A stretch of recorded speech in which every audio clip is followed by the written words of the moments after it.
Hi, I'm Amy Goddard, an occupational therapist and the consultant for students with brain injury. And with me today, I have Jessica Krug, who is an occupational therapy consultant with Easter Seals Outreach Program and Technology Services. We are both affiliates of the Division of Elementary and Secondary Education Special Education Unit. We wanted to talk today about the provision of school-based occupational therapy and physical therapy during the COVID-19 pandemic.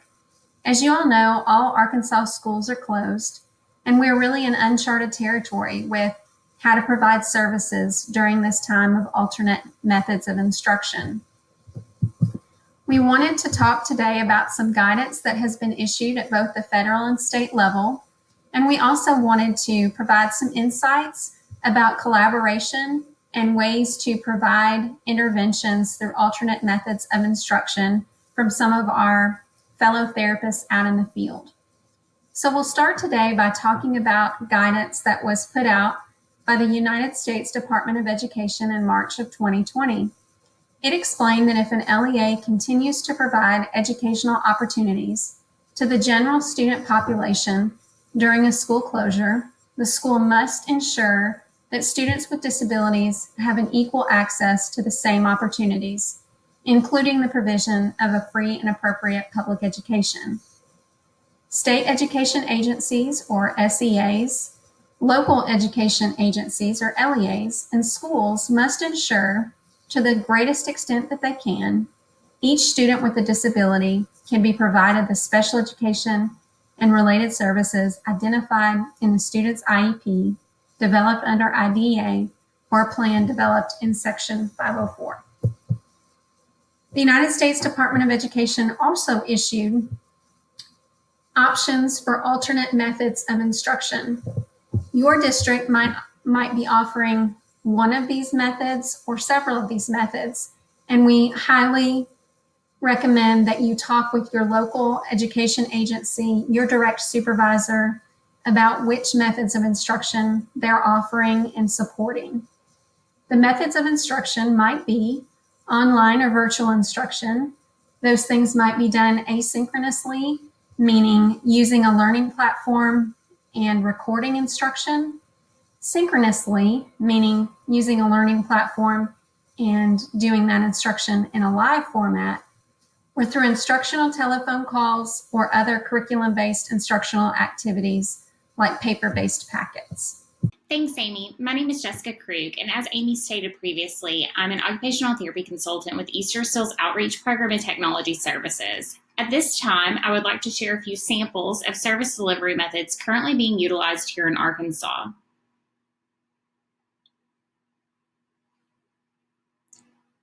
I'll begin with collaboration.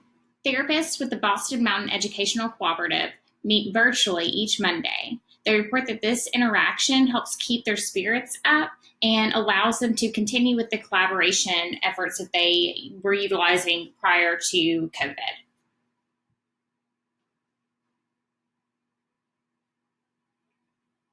In this video, Jennifer Moore describes their process for tracking and documenting service delivery. One thing I love about this example is that with all the disciplines being plugged into the same content delivery system, it reveals a clear opportunity for collaboration.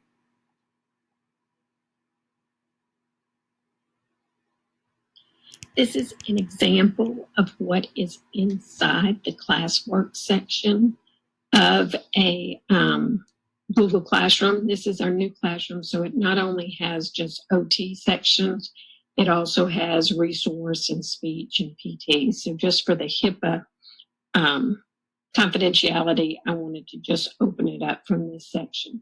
So under this is each of the kids in which I see, and with them, I have opened under their specific child. Every time I see them, I record their session and post it. And then when the parents ask for some tutorial videos, I have also posted those too for them. And I've listed so that my parents can go back and see their work with that. There's also, with the students, you can also see that not only do they have video, their sample of their work that they have done on their end while we were actually in the section. The parent will take a picture and then send it to me, and I have it posted on their pages so that it can go back and you can see what they have done. I hope this is helpful for you to see how you can document and keep record of your sessions.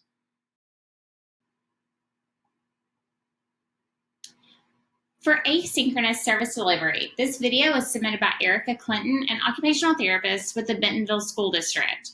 Erica has created a YouTube channel which is accessed by her students online. This is her introductory video, and you can see her here holding up the individualized therapy supply bags which she created for each of her students. She explains the delivery process and then proceeds to describe the contents and how each of those items can be used at home. Here we have one of Erica's students as he received his therapy supply bag. The parents reached out to Erica following the delivery to thank her for individualizing the bag and including items of his favorite color.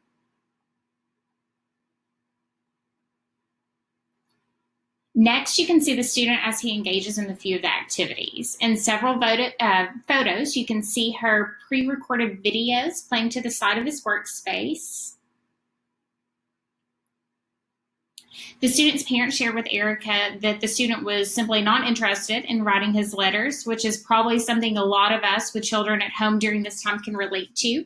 But after he saw that there was a video that was associated with the task, his attitude changed and he was all about it. The next example of asynchronous service delivery was sent to us by Sherry Davis, a PTA with the Boston Mountain Educational Cooperative.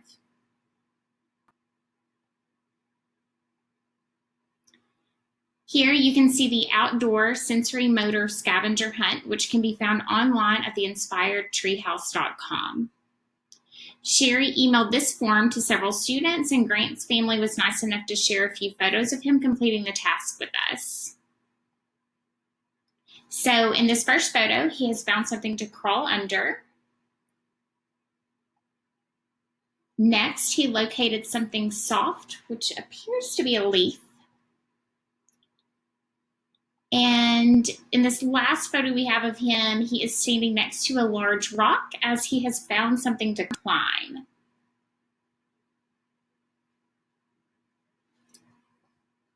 The last example we have of asynchronous service delivery was submitted by Jennifer Moore, an occupational therapist with Lakeside School District.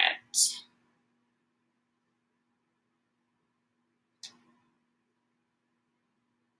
an example of asynchronous activities.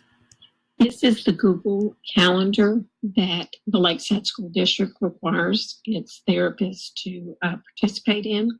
We're required to list all of our scheduled meetings, whether it's telehealth or with administration. When we invite our students to a Zoom meeting, we're also required to invite our administrators to these Zoom meetings.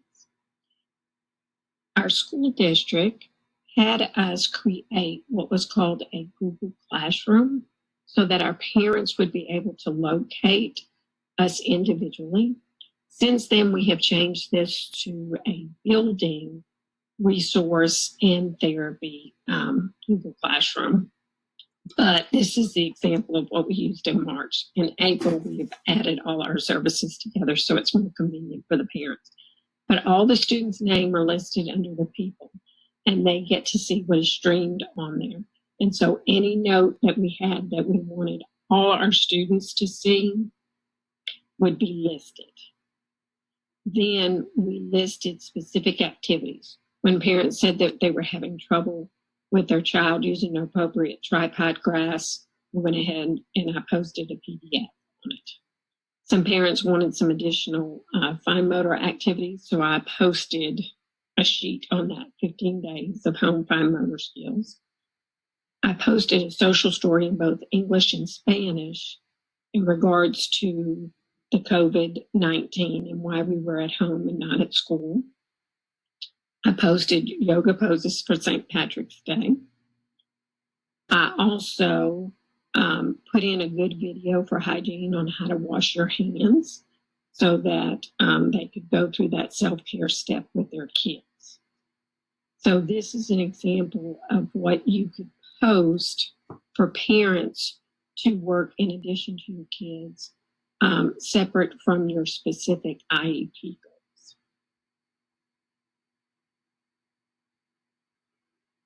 The last service delivery model that we're going to cover today is synchronous service delivery, and this first example was submitted by Jennifer Moore, an occupational therapist with the Lakeside School District.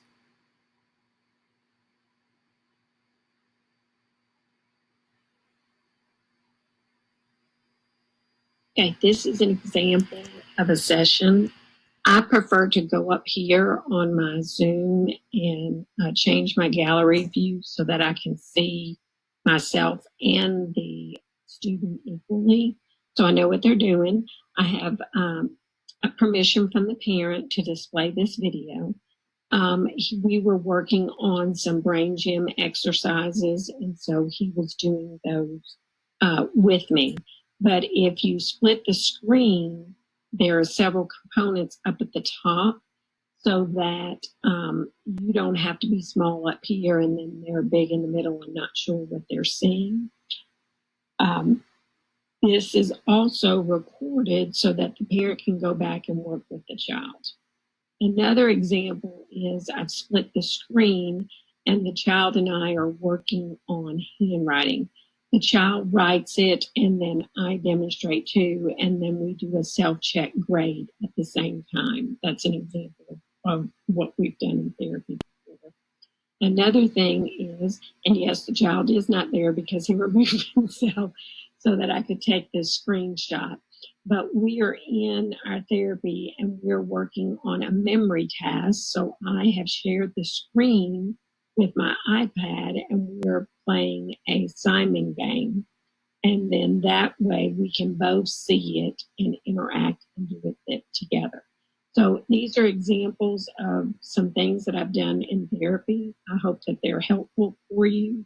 I am using the Zoom meeting program because it's easier for me, and it's what I was taught in such a quick time frame.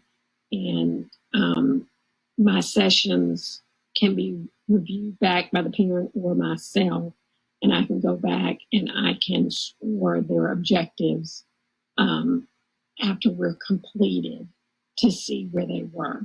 Now, you do have to work with the parent on having them and teaching the child how to position the camera so that you can see what you need to see doing them.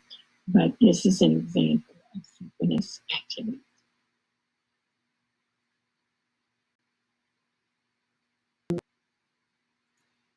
All right, and in this last example that was submitted, this is Hunter and Dakota, and they are holding up those letters that they've completed during a Zoom telehealth session with Maria Ball, who's an occupational therapist with the Boston Mountain Educational Cooperative. So thank you all for submitting your examples. It is appreciated and inspiring, and just really heartwarming to know that such good quality work is being completed during this time. At this time, we will continue with the general overview of the COVID-19 guidance document for school-based OTs and PTs in Arkansas. With a growing number of school-based practitioners exploring telehealth, we felt it was important to highlight telehealth-specific considerations. We would like to remind Arkansas practitioners to remain diligent in their efforts to seek out specific guidance regarding telehealth provision of school-based OT and PT services. And moving toward alternate methods of service delivery for children served under IDEA, OTs and PTs need to recognize the legal obligations of their respective licensure boards. In an effort to assist, we have collected resources from various agencies and linked them to the Easterseals COVID-19 resource website. In regards to best practice specific to telehealth, privacy and confidentiality concerns should be addressed. On March 22, 2020, the U.S. Department of Health and Human Services announced they will exercise its enforcement discretion and will not impose penalties for noncompliance with the regulatory requirements under the HIPAA rules against covered healthcare providers in connection with the good faith provision of telehealth during the COVID-19 nationwide public health emergency. The notification indicated providers using Google Hangouts, Skype, FaceTime, and Facebook video chat will be exempt from penalties during the COVID-19 outbreak. The use of platforms such as TikTok, Facebook Live, and other public-facing platforms remain prohibited. Providers seeking additional privacy protection should enter into business associate agreements with HIPAA-certified vendors. And it is important for parents to know that while every effort is being made to maintain confidentiality, confidentiality could be breached due to a technicality beyond the therapist's control. In regards to FERPA, the U.S. Department of Ed has issued guidance on the Family Education Rights and Privacy Act about students' privacy during the COVID-19 pandemic. They have also released a webinar on FERPA and virtual learning. Additional considerations related to telehealth. In this section, the need for individualization when determining the appropriateness of telehealth is highlighted. OTs and PTs who undertake school-based telehealth services are obligated to determine the appropriateness for each student. If the OT and/or PT determines that telehealth is not an effective method of service delivery, then telehealth services should not be initiated. We recommend that OTs and PTs have an initial orientation visit with the student and their caregivers. It is also recommended that OTs and PTs ensure that technology support is available to all parties. Virtual, live teletherapy activities described for alternate service delivery models are temporarily reimbursable through Medicaid in Arkansas with some stipulations. We ask that you refer to the sources below for more details related to reimbursement of telehealth services. Additional considerations for school-based OTs and PTs for alternate education delivery models include provision of district-issued technology devices, access to all relevant software, training in the use of all relevant technologies, technology support provided by the district, reimbursement for time spent training and provision of services outside of direct therapy intervention, such as online orientation visits with families, preparation of materials for home instruction, and documentation. Flexible work hours, as OTs and PTs are also practicing social distancing and have demands of childcare and caregiving for others in their homes. Links to this document and all the associated resources can be found on the ESOPTS COVID-19 resource site by exploring the School-Based OT and PT page, with additional resources being available on the associated telehealth page. Amy and I would like to thank Michelle Wiley and Connie Johnson for allowing us to adapt their work to meet the needs of Arkansas practitioners. Special appreciation is extended to Casey Upton, Courtney Eubanks, and Maria Ball for reviewing this document.